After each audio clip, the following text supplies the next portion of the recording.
বিএনপির চেয়ারপারসন খালেদা জিয়াকে উন্নত চিকিৎসার জন্য বিদেশ নেওয়ার তারিখ আবারও পেছানো হয়েছে এবং বিএনপির পক্ষ থেকে তাকে বিদেশ নেওয়ার বিষয়ে গতকাল শুক্রবার সকালে নতুন তারিখ বলা হয়েছিল 7 ডিসেম্বর। পরে রাতে জানা গিয়েছে যে সে তারিখ পিছিয়ে সম্ভাব্য যাত্রার তারিখ ঠিক করা হয়েছে 9 ডিসেম্বর।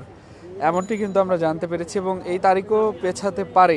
খালেদা জিয়ার চিকিৎসা ও বিদেশ পাঠানোর বিষয়ে কিন্তু আমরা এই তথ্যটি পেয়েছি এবং আপনাদেরকে আরও জানিয়ে রাখি যে বিষয়টি অবগত করেছে একটি সূত্র থেকে আমরা জানতে পেরেছি খালেদা জিয়ার শারীরিক অবস্থা বিবেচনা করে তাকে বিদেশ পাঠানোর পরিকল্পনা আরও 2 দিন পিছিয়ে 9 ডিসেম্বর করা হয়েছে। তবে তার যাত্রার বিষয়টি নির্ভর করছে তার শারীরিক অবস্থা ও চিকিৎসকদের সিদ্ধান্তের উপর। তবে গতকাল সর্বশেষ প্রাপ্ত তথ্য তার শারীরিক অবস্থার উন্নতির বিষয়ে কিছু জানা যায়নি। পরিস্থিতি অনেকটাই অপরিবর্তিত রয়েছে। এদিকে কাতারের ব্যবস্থাপনায় নতুন করে যে এয়ার অ্যাম্বুলেন্স ভাড়া করা হয়েছে সেটা 9 ডিসেম্বর ঢাকায় অবতরণের কথা থাকলেও পরে কিন্তু সেই সময় সূচিও পূর্ণ নির্ধারণ করে 10 ডিসেম্বর করা হয়েছে এবং যেই এয়ার অ্যাম্বুলেন্সটি আসছে এদিকে খালেদা জিয়াকে লন্ডনে নিতে কাতারের আমিরের পক্ষ থেকে একটি বিশেষ এয়ার অ্যাম্বুলেন্স পাঠানোর কথা ছিল ঢাকায়। কারিগরি ত্রুটির কারণে সেটি পাঠানোর ক্ষেত্রে জটিলতা তৈরি হওয়ায় বিকল্প হিসেবে দ্রুত একটি ভাড়া করা এয়ার অ্যাম্বুলেন্স পাঠানোর ব্যবস্থা করেছে কাতার সরকার।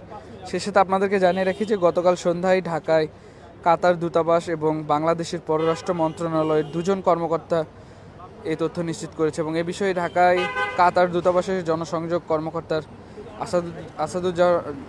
আসাদুর রহমান আসাদ তিনি যেমনটি জানিয়েছেন যে কাতার সরকারের জার্মানির একটি প্রতিষ্ঠানের এয়ার অ্যাম্বুলেন্স ভাড়া করে ঢাকায় পাঠাচ্ছে এবং চিকিৎসক এবং বিএনপির নেতাদের সঙ্গে সমন্বয় করে ওই এয়ার অ্যাম্বুলেন্স ঢাকায় পৌঁছাবে এবং সংশ্লিষ্ট আরেকটি সূত্র জানিয়েছে যেমনটি যে জার্মানির এফআই রেন্ট এ জেট নামক একটি প্রতিষ্ঠানের মাধ্যমে এই এয়ার অ্যাম্বুলেন্সটি ভাড়া করা হচ্ছে এবং সেই সাথে এটি আসবে জর্জিয়ার রাজধানী তিবিলিসি থেকে। গতকাল বিকেলে প্রাপ্ত তথ্য অনুযায়ী এই এয়ার অ্যাম্বুলেন্সটি 6 ডিসেম্বর বিকেলে ঢাকার হযরত শাহজালাল আন্তর্জাতিক বিমানবন্দরে অবতরণ করবে এবং পরদিন 7 ডিসেম্বর ঢাকায় থেকে যাত্রার কথা ছিল। পরে রাতে যেমনটি জানতে পেরেছি যে এই সময়সূচি পুনর্নির্ধারণ করা হয়েছে। নতুন সূচি অনুযায়ী এয়ার অ্যাম্বুলেন্সটি 10 ডিসেম্বর ঢাকায় আসার কথা রয়েছে। তবে আমরা যেমনটি জানতে পেরেছি যে কাতারের আমিরের নির্দেশে খালেদা জিয়াকে লন্ডনে নিতে এয়ার অ্যাম্বুলেন্সটি পাঠানো হচ্ছে। সেটি কবে ঢাকা থেকে লন্ডনের উদ্দেশ্যে যাত্রা করবে সেটি চিকিৎসক এবং বিএনপি নেতাদের সঙ্গে আলোচনা করে চূড়ান্ত করা হবে এবং সেই সাথে কূটনৈতিক একাধিক সূত্রে যেমনটি আমরা জানতে পেরেছি যে ঢাকা থেকে এয়ার অ্যাম্বুলেন্সে খালেদা জিয়ার সঙ্গে লন্ডনে যাওয়ার লোকজনের কিন্তু যে এটি ছোট হবে এবং লন্ডনে যাওয়ার লোকজনের যে কলেবর সেটি কিন্তু ছোট হবে। প্রাথমিকভাবে বিএনপি 18 জনের তালিকা করেছে, সেটা থেকে অগ্রাধিকারের ভিত্তিতে এয়ার অ্যাম্বুলেন্স খালেদা জিয়ার সঙ্গে লন্ডনে যাবেন। তালিকায় থাকা ব্যক্তিরা বাণিজ্যিক ফ্লাইটে যেতে পারেন এবং এদিকে কিন্তু বেগম জিয়ার জন্য চিকিৎসকেরা প্রাণপণ চেষ্টা করছেন যেমনটি আমরা জানতে পেরেছি এবং আপনাদেরকে জানানোর চেষ্টা করছি। গুরুতর অসুস্থ বেগম জিয়ার উন্নত চিকিৎসার জন্য বিদেশে নেওয়ার বিষয়ে কয়েকদিন ধরেই কিন্তু আলোচনা চলছিল। গত বৃহস্পতিবার দুপুরে বিএনপির নেতা ও চিকিৎসক এজেড এম জাহিদ হাসান যেমনটি জানিয়েছেন যে বিশেষজ্ঞ চিকিৎসকদের পরামর্শ অনুসারে তাকে লন্ডনে নেওয়ার সিদ্ধান্ত হয়েছে।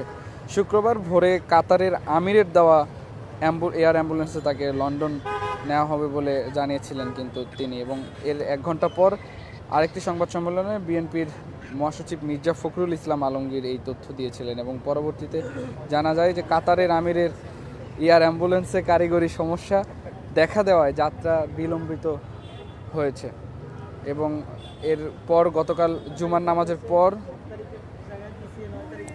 নয়াপল্টনে বিএনপির কেন্দ্রীয় কার্যালয় সংলগ্ন মসজিদে দোয়া মাহফিলের পর মির্জা ফখরুল ইসলাম সাংবাদিকদের যেমনটি জানিয়েছেন যে খালেদা জিয়াকে সুস্থ করে তুলতে চিকিৎসকরা প্রাণপণ চেষ্টা করছেন। শনিবার এয়ার অ্যাম্বুলেন্সে এসে পৌঁছালে রোববার 7 ডিসেম্বর তাকে লন্ডনে নিয়ে যাওয়া সম্ভব হবে বলে চিকিৎসকেরা আশা করেছিলেন এবং সেই সাথে খালেদা জিয়ার বড় ছেলেও বিএনপির ভারপ্রাপ্ত চেয়ারম্যান তারেক রহমানের স্ত্রী জুবাইদা রহমান গতকাল ঢাকায় এসে পৌঁছেছেন। তিনি শাশুড়িকে দেখতে বিমানবন্দর থেকে দুপুর 12টার দিকে সরাসরি এভারকেয়ার হাসপাতালে যান। 2.5 ঘন্টার বেশি সময় এভারকেয়ারে ছিলেন জুবাইদা রহমান। পরে বেলা 2:30টার দিকে তিনি ধানমন্ডিতে পৈতৃক নিবাসে তার বাসায় যান। পরে রাতে আবারও তিনি কিন্তু হাসপাতালে ছুটে আসেন। অবশ্য তিনি আগে থেকে শাশুড়ির চিকিৎসক দলের সঙ্গে ভার্চুয়ালি যুক্ত ছিলেন বলে আমরা জেনেছি। এবং 13 দিন ধরে বিএনপির চেয়ারপারসন ও সাবেক প্রধানমন্ত্রী খালেদা জিয়া এভারকেয়ার হাসপাতালে চিকিৎসাধীন।